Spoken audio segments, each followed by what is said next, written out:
Hey everyone! After a couple dull weeks we finally got the beta changes for both Sunday and Fugue, and I'll be quickly covering them in a video today. I wouldn't say I'm surprised that both of these characters ended up getting buffed, but it's quite nice to have them stronger regardless.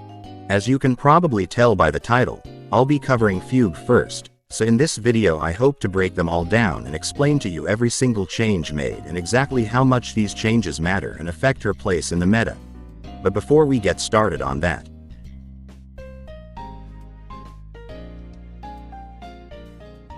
there are a ton of leaked characters in Honkai Star Rail and Genshin, and if you're like me, you have no pulls. Luckily, there is a way to get Genesis crystals and Oniric shards for way cheaper. Loot Bar is probably the best and most cost-effective way to get affordable top-ups for Genshin and Star Rail. I used it to help secure my Acheron pulls and they came pretty much immediately. Topping up Genshin Impact and Star Rail on Loot Bar's website is also done through MiHoYo's official route, creating a worry-free experience and a completely safe one too. It's just as simple as going on the website, looking through the discounted options, of up to 25% by the way. Choosing one, filling out minor details like your UID and server, and selecting one of the wide range of payment options.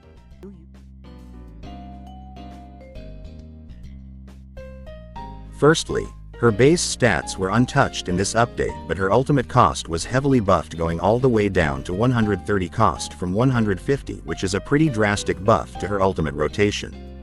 This is mostly because despite her ultimate being extremely powerful, it was really hard to get back after using it for the first time, with tutorial being almost needed to have a relatively consistent ultimate rotation.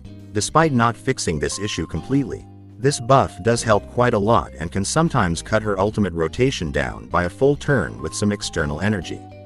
The next change, and in my opinion the biggest overall, came with her skill, as it got buffed to give the target of the skill universal toughness reduction, up to 50% of its original value.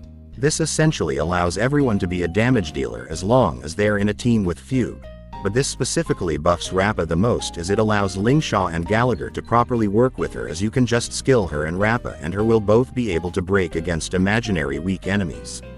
It's a really huge improvement for her and a really nice general buff for Fugue's kit.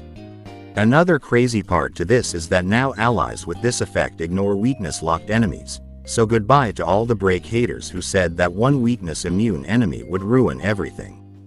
Finally, for the last change to her base kit, she received another nice quality of life buff, reducing the exo toughness bar that her talent provides from 50% of the enemy's max toughness down to 40%, making breaking it slightly easier.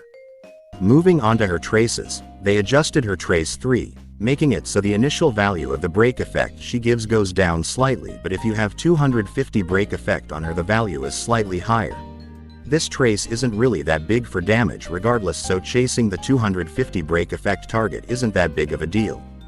The final thing that changes in her traces were the mini stat values she gets, going from 28% effect hit rate to 14 speed.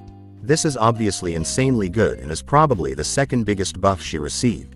This makes reaching speed breakpoints on her significantly easier, as with her relatively good base speed you sit at 151 speed in Ruan Mei teams with just speed boots and no other speed substats, which is crazy to think about.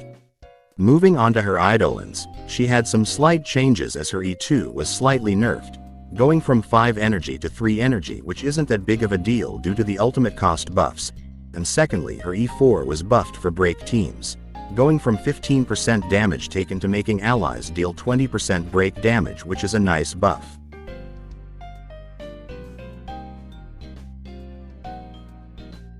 Overall, these changes were extremely positive, with the only real nerf being to her Trace 3 and to her E2, which both respectively are still good anyways, so I generally just think that Fugue is significantly stronger now at all levels of investment.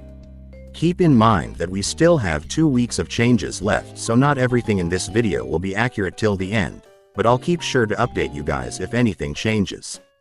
Anyways, that's enough from me. Tell me your thoughts on these changes for Fugue in the comment section below. Thanks for tuning in, and I'll catch you in the next video.